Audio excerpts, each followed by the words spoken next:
নমস্কাৰ বন্ধু-বান্ধৱীসকল, স্বাগতম জনাইছোঁ মই অন্য এটি ভিডিঅ'লৈ।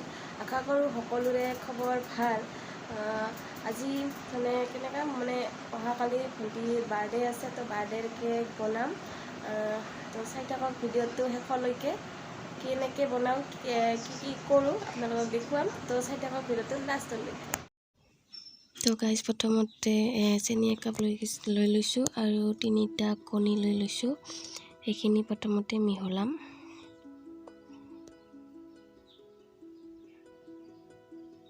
দেখিছে 3টা কণী লৈছোঁ, 2টাও ল'ব পাৰে। এইখিনি মিহলাই ল'ম। তাৰপিছত আমি ময়দা দিম। ময়দা আমি বাৰু 1.5 কাপ দিছোঁ, আপুনি বেছি দিব পাৰে। আৰু ৰিফাইন 1 কাপ দিয়া নাই, আধা কাপ দিছোঁ, কাৰণ 1 কাপ দিলে মানে কেকটো তেল টাইপৰ হৈ থাকে পিছত,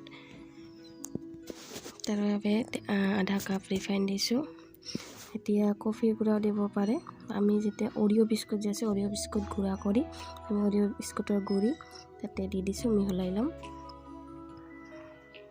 আৰু অকণমান গাখীৰ দিম,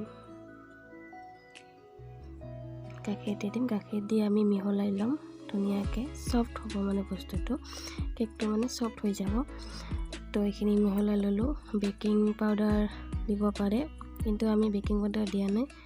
ইনো যে আছে, কি কয়, ঔষধৰ দোকানত যে পায়, তাৰে পৰা কিনি লৈ আহিছোঁ। ইনোৰ হেৰিটো মানে ঢালি দিছোঁ, গুড়িটো এনেকুৱাকৈ ঢালি দিছোঁ। তো এইখিনি গোটেইখিনি মিহলাই কিনে এটা যোনটো কেকৰ বাতি আছে, কেকৰ বাতিটোত কাগজ এখন দি ৰিফাইন তেল তাতে অলপ ঢালি কেকৰ যিখিনি মিশ্ৰণখিনি আছে, মিশ্ৰণখিনি আমাৰ এই বাতিটোত ঢালি দিম। তাৰপিছত অ'ভেনতো বনাব পাৰি, অ'ভেন থাকিলে। আমি বাৰু অ'ভেন নাই, কুকাৰত বনাইছোঁ।